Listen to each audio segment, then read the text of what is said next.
I have a tradition. Anyone who's taken a trip with me has taken part. At the end of the trip, we go around the circle and everyone shares their top 3 moments. You can't share 2 things or 4 things, it's got to be 3. And it's always fascinating, even though we were on the same trip, everyone's list is different. We laugh, sometimes we cry as we share. I listen close, I ask clarifying questions. I learn a lot about people and what they value as they share their most memorable moments and what made the biggest impact. Now, I have a reason behind the tradition. I want to seal the memory. I don't want you to forget what happened, how you felt, or what God spoke. There's something about choosing the top moments and sharing them with others that turns a memory into a milestone. There's something special, powerful about remembering.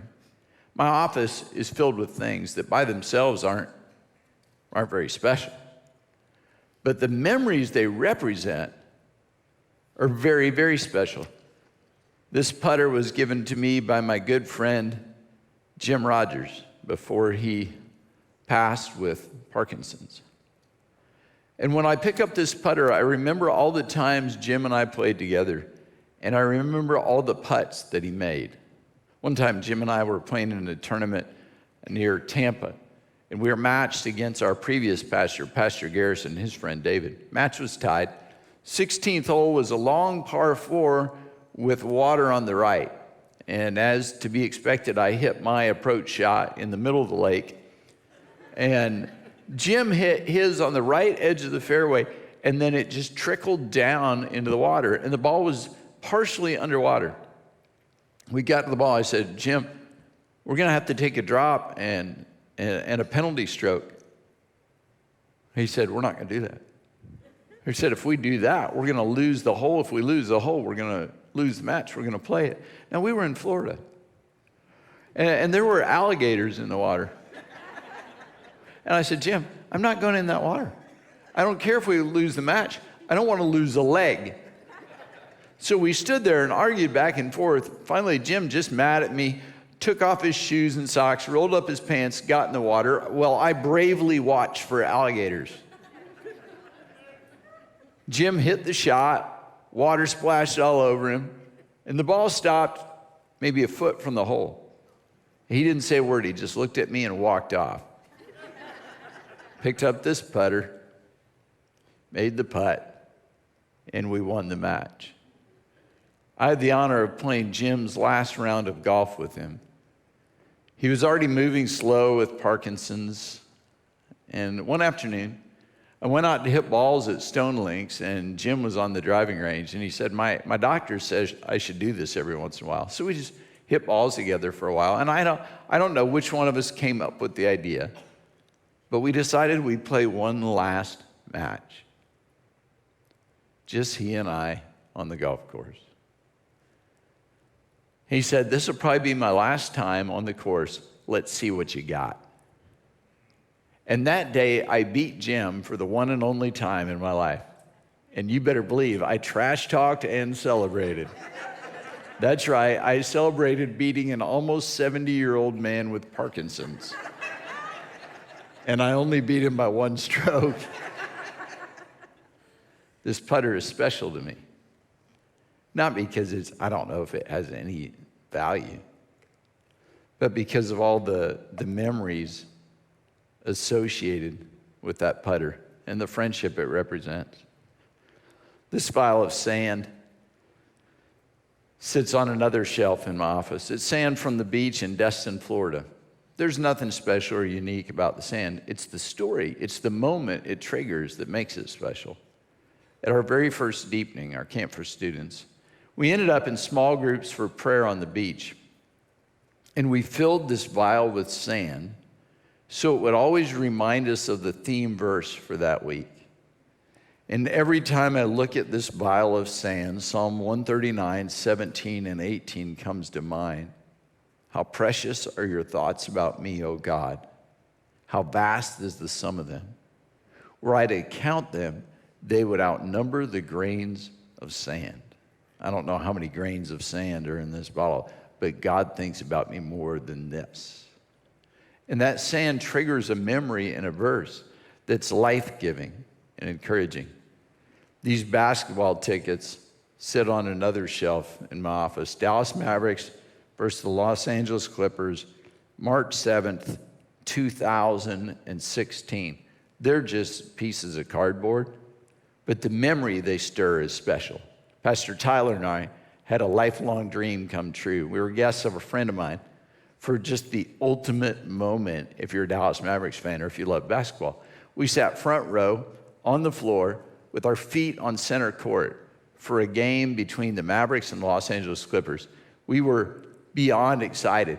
Before the game, we ate in a private dining room, and we got to meet one of the owners. We got to try on his championship ring. We got to go to the locker room. We met coaches and players, the play-by-play announcer. All the team officials came by to meet us. My friend introduced us to everyone. Pastor Tyler has been a Mavericks fan his whole life. As a matter of fact, his youngest son is named Maverick. And he's named after the basketball team, which means Pastor Tyler married a good woman.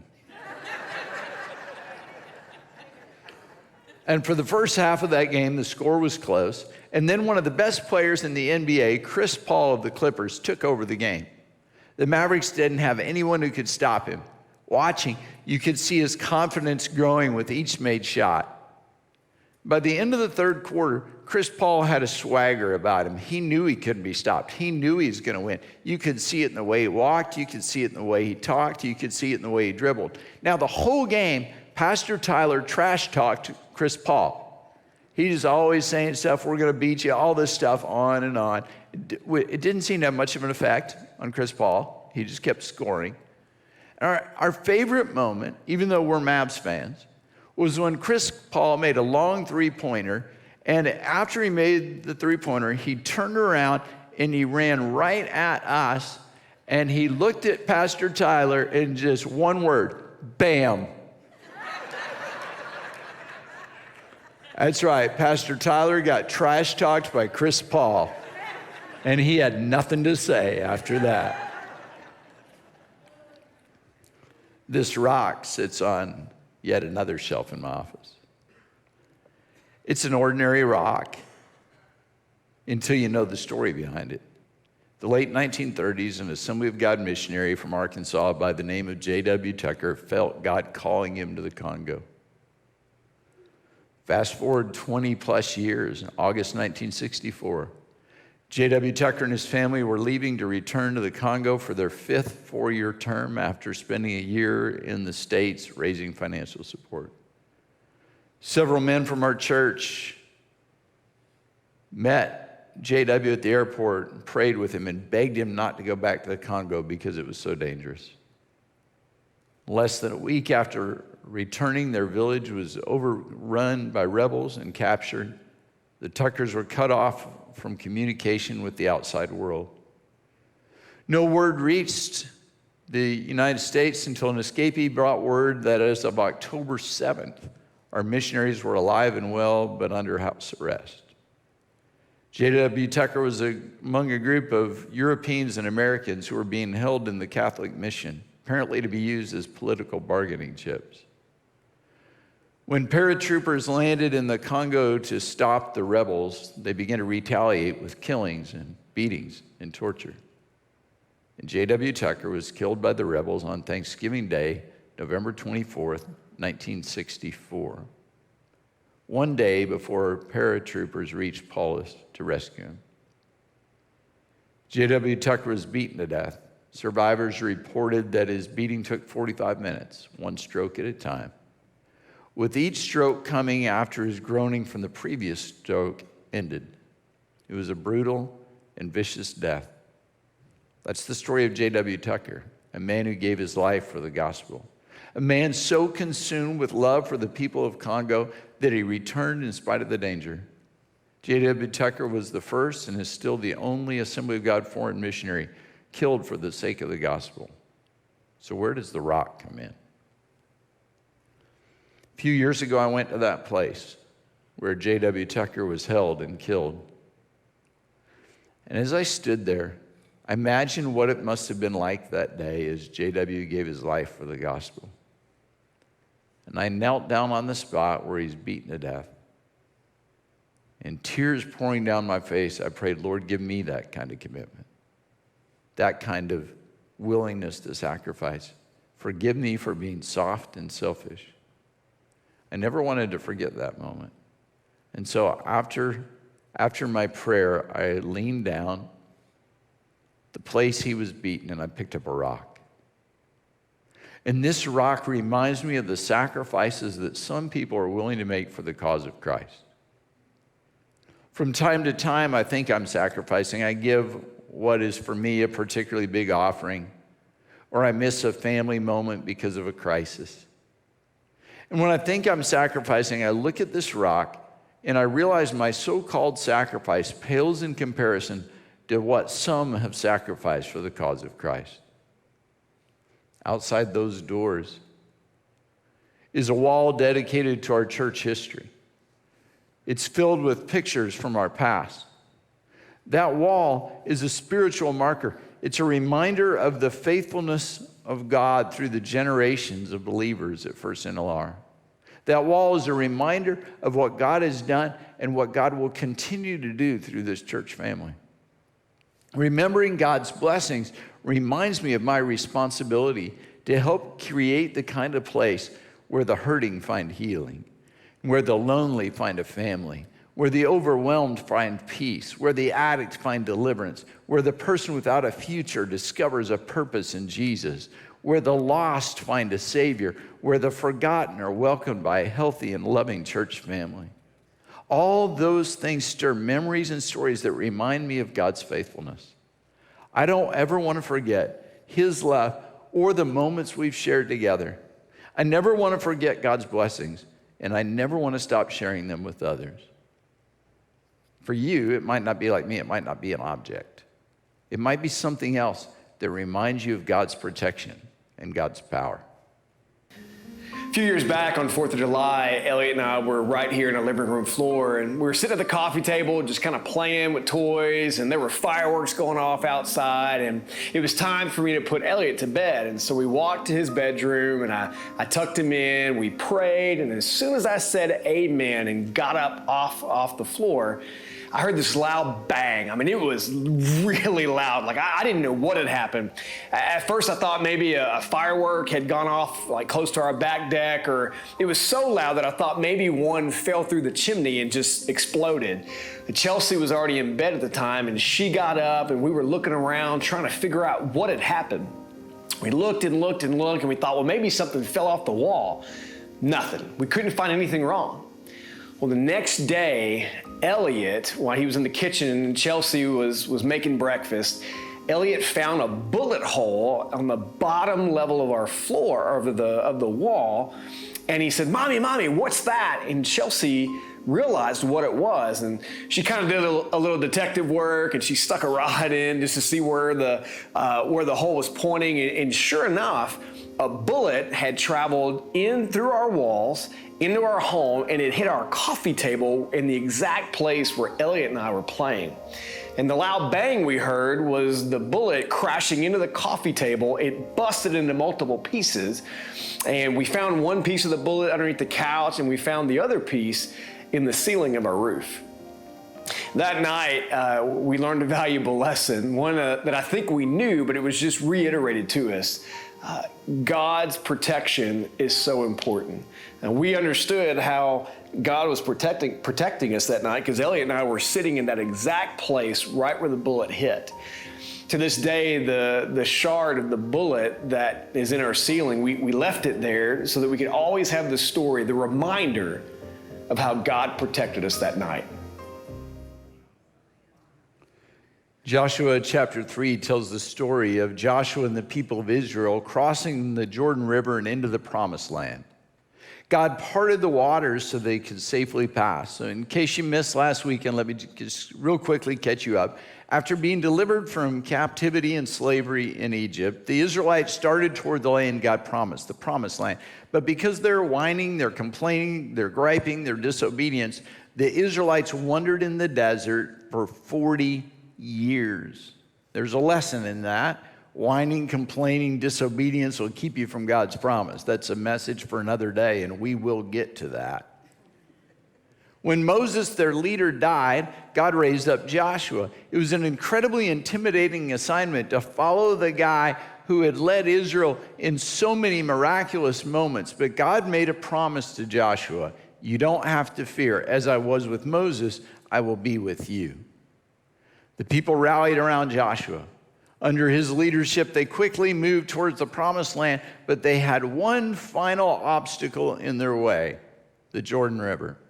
Joshua heard from God, and then he gave the people some unusual instructions. He said to the Israelites, "Come here, listen to the words of the Lord your God. This is how you will know the living God is among you, and that he will certainly drive out before you all of your enemies. See, the ark of the covenant of the Lord of all the earth will go into the Jordan ahead of you. Now then, choose men from the 12 men from the tribes of Israel, one from each tribe. And as soon as the priests who carry the ark of the Lord of all the earth, set foot in the Jordan, its waters flowing downstream will be cut off and will stand up in a heap." It didn't make sense, but after 4 decades of disobedience, the Israelites finally obeyed God, and the result was a miracle. When the priests entered the Jordan River, which was at flood stage, God stacked up the water 18 miles away in a town called Adam. And the Israelites crossed the once mighty Jordan River on dry ground. Their sandals didn't even get muddy. The Bible doesn't describe what they did as they crossed the river, but you can imagine. They were dancing, they were singing, they were shouting, they were celebrating. After 40 years in the wilderness, they were finally crossing into the promised land. It's a remarkable moment that gave the Israelites bold courage and frightened their enemies. And today I want to look at what they did right after the crossing. When the whole nation had finished crossing the Jordan, the Lord said to Joshua, "Choose 12 men from among the people, one from each tribe. And tell them to take up 12 stones from the middle of the Jordan, from right where the priest stood, and to carry them over with you and put them down at the place where you stay tonight." So Joshua called together the 12 men he'd appointed from the Israelites, one from each tribe, and said to them, "Go over before the ark of the Lord your God into the middle of the Jordan. Each of you is to take a stone on his shoulder, according to the number of the tribes of the Israelites, to serve as a sign among you." Joshua picked 12 big guys, and he said, "Go right where the priests were standing and bring the biggest rocks that you can carry. And in the future, when your children ask you, 'What do these stones mean?' tell them that the flow of the Jordan was cut off before the ark of the covenant of the Lord. When it crossed the Jordan, the waters of the Jordan were cut off. These stones are to be a memorial to the people of Israel forever." That altar wasn't built to honor Joshua, but to honor God. It was an altar of remembrance. It was a reminder of God's power, God's direction, God providing for his people, and the blessings that follow obedience. So the Israelites did as Joshua commanded. They took 12 stones from the middle of the Jordan, according to the number of the tribes of the Israelites, as the Lord had told Joshua, and they carried them over with them to their camp, where they put them down. Joshua set up the 12 stones that had been in the middle of the Jordan at the spot where the priests who carried the Ark of the Covenant had stood. Joshua took those 12 stones and he made an altar, a reminder of a powerful moment. And I imagine when future leaders face a huge challenge, they would go to that altar to have a quiet time with God. And their faith would be built as they knelt down to pray and they remembered what God had done for them. That God had brought them through an unbelievable situation with his strength and his power. For generations, when Israelites were overcome with fear or uncertain about the future, they walked back to the banks of the Jordan to a place where a simple memorial was made from 12 stones, but not any stones. Rocks from the bottom of the middle of the river. And they stood there and they looked at the rocks in the river and they said, I know this situation seems impossible, but do you remember what happened here? There was no way, but God made a way. This is it. This is the moment that I realized the strength and the power of our God. We serve the God who stacked the river at flood stage and let us walk across on dry ground. I picture parents and grandparents taking their children to the edge of the river and saying, look right there. And the kids saying, Grandpa, what's that? That just looks like a pile of rocks. And Grandpa would answer, son, that is more than rocks. Let me tell you what happened here. And the kids would run their fingers over the rocks made smooth by centuries of moving water. And Grandpa would tell the story to his grandson, who would one day tell the story to his grandson, who would one day tell the story to his grandson. That pile of rocks was much more than a pile of rocks. It was a reminder that when your circumstances say no way, God can still make a way. He is bigger than your circumstances. And when everything around you is uncertain, God is certain. Now, I want you to remember, it was God who instructed Joshua to collect the rocks and build an altar. So why did God do that? Did he just want his people to worship after they entered the promised land? Maybe. But I think the bigger reason is God knows us. He knows our human tendency to forget and to only focus on what's right in front of us. God knew that when the Israelites faced their next challenge, they might get so focused on the challenge that they would forget his faithfulness in the past. How much are we seeing that around us right now in our nation as people are so focused on what's in front of us and what's going wrong that they forget that God has always been faithful and will always be faithful, that he has not changed. God told Joshua to build not just any altar, but an altar taken from the very things that once served as an obstacle. The rocks from the Jordan River became a symbol of God's faithfulness and his power. When God gives you a great victory, mark the moment. Make a remembrance. Take a picture. Put it where you'll see it every day. Write in your journal, scrapbook. Pick up something. Anything. Something to remind you of God's help and power and deliverance. Build an altar. It doesn't have to be something expensive or special. The things I have in my office aren't special. It's not about the object, it's what they represent. The Israelites picked up 12 rocks. Now, I wanted to give everybody today 12 boulders. So you could build an altar in your living room or your yard, but we couldn't figure out how to get the rocks here. And even if we got them here, we couldn't figure out how we were going to load them in your cars to get them home. So I decided to give you the first rock, the start of your altar. And on your way out today, there's a pile of rocks by the door. And I want you to pick up a rock, the first rock in your altar. And when God does something for you, add to your altar. You say, so I'm going to have rocks in my backyard?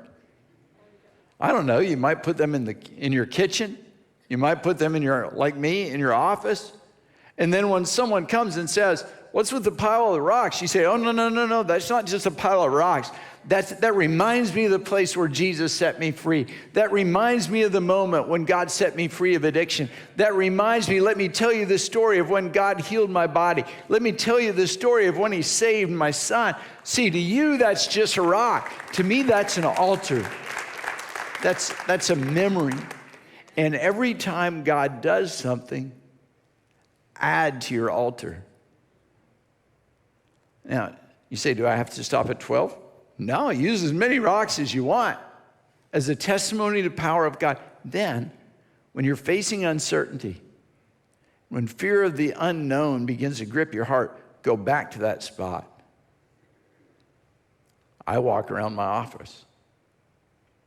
You might look at the picture, read your journal, pick up that rock, and remember the God you served. Remember when he healed you. Remember when he protected you. Remember when he blessed you. Remember when he spoke to your heart. When you look at that, remember all the things God has done for you, and it'll build your faith for what God's going to do for you.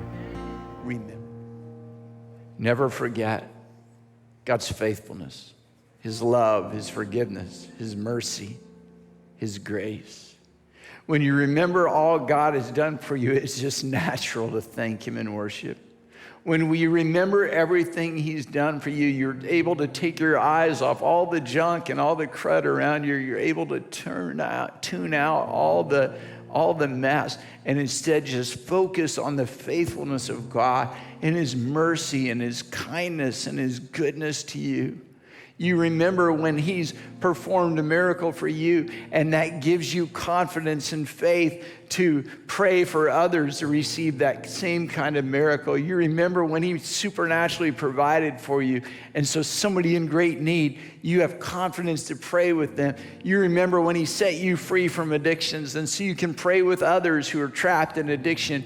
You remember when he healed your body, so you can pray with others so their body will be healed. There is power in remembering. On the other hand, when you forget what God has done, when you do that, then you neglect to extend his mercy and love and forgiveness and kindness to others. There is a danger in forgetting. Here's the danger. When we forget where we were, we take for granted where we are. Remember, may we never forget prayers answered. In moments when we encountered God, may we never forget battles fought and victories won and enemies defeated and addictions overcome. May we never forget his power. And whatever your spot is, for me it's shelves in my office. You go back and you look. I remember, God, what you did for me. I remember your faithfulness. I remember how you brought me through, and you are still the same God. And if you brought me through once, you can bring me through again. Your power has not changed. It's still the same. Listen to me, followers of Jesus. It is time for us to quit hanging our heads and tucking and running in fear, and remember that God is faithful. And the same God who helped the Israelites cross the Jordan River, he's the God we serve today. God, would you help us? Help us to never forget. Lord, forgive us when we get so consumed with what's going on in the world around us, so consumed with our own troubles that we forget your faithfulness.